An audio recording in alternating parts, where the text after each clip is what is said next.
Калуян, BTV.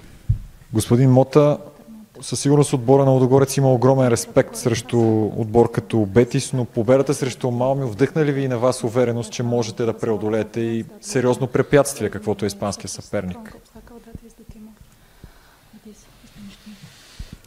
Good afternoon to all.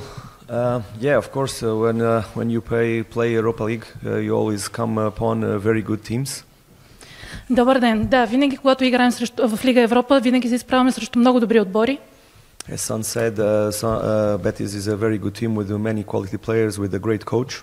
Някой казва, че от Бетис е един добър отбор с много качествени футболисти, също така и с много добър треньор. Of course, we respect a lot. We respect always everybody.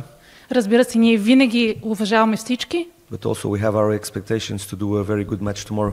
Но също така имаме нашите очаквания, че ще направим много добър мач утре.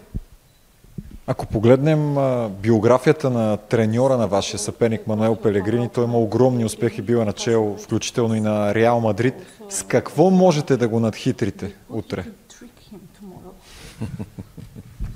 He's a great coach with a great history behind him. Той е страхотен треньор със страхотна история зад гърба си. I respect him a lot. Много го уважавам. And tomorrow will be a chess play. И утре ще бъде шахматен матч.